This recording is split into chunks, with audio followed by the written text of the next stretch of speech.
sometimes people hear online and automatically assume that because it's online, it's inherently not as good. And what we know actually from the training research from decades and decades ago and meta-analyses and things like that is that the instructional strategies are a much better predictor than the modality. So you could have an in-person training and it's still me just sitting in a room talking at you with a PowerPoint that's poorly designed for 40 hours. My eyes are crossing and I'm like, oh my goodness. Yeah, we've all been there.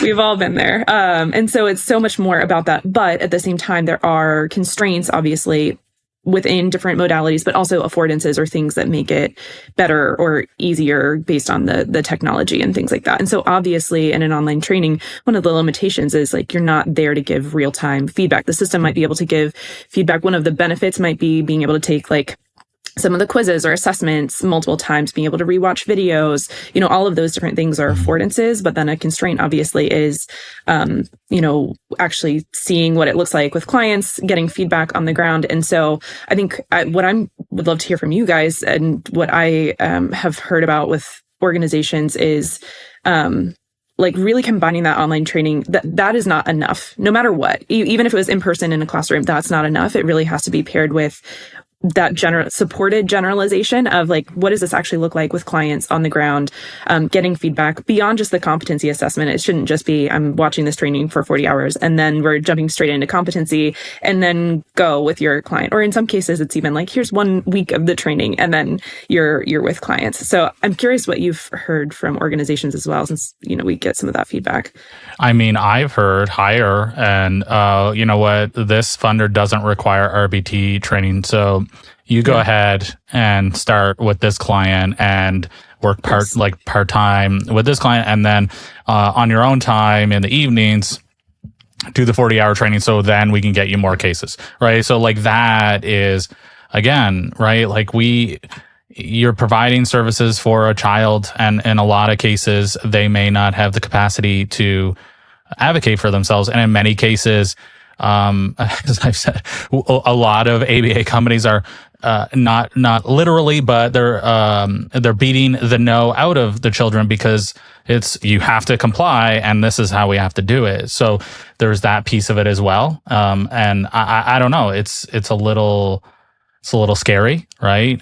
We're there. The parents trust that we know what we're doing and we're going to provide quality services.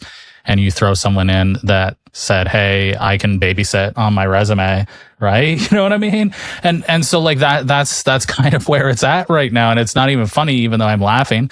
That's what we see, right?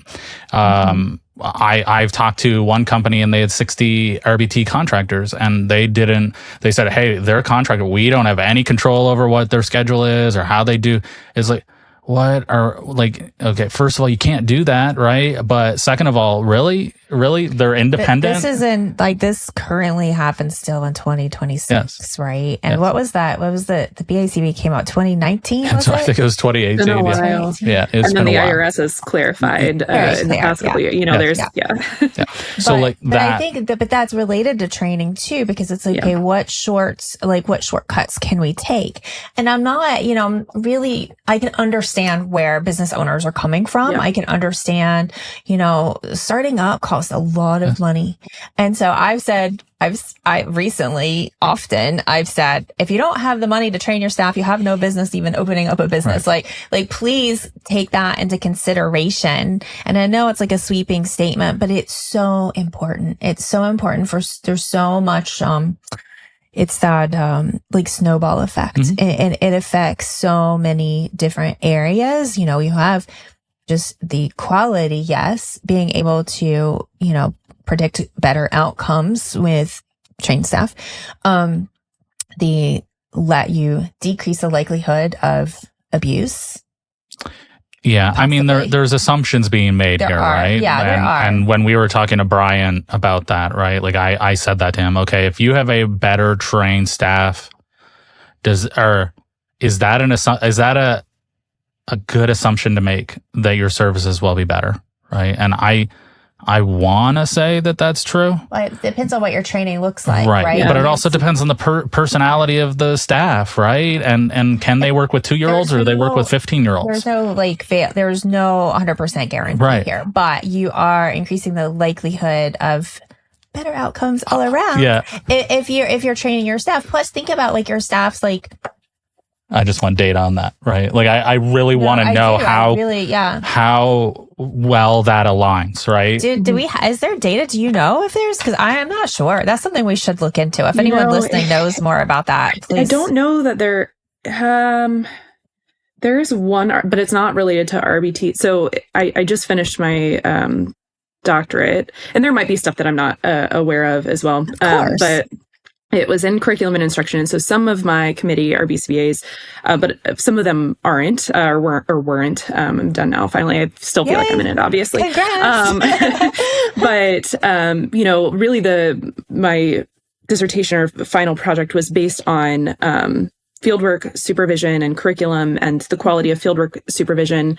And a few times different people asked me, like, what is the research on having this certification and different quality aspects of fieldwork on like the quality of services? And there's really like, I'll have to pull up that. There's like one article that like sort of gets at it, but not really. And so when you think about this field, and I think there just are a lot of logical assumptions being made, but there isn't a ton of, that I'm aware of empirical data in terms of. I mean, I kind of like the best analogy I could come up with is like insurance for auto insurance, right? When you have a 16-year-old that gets their license and their mom and dad taught them how to drive versus they got driver training, right?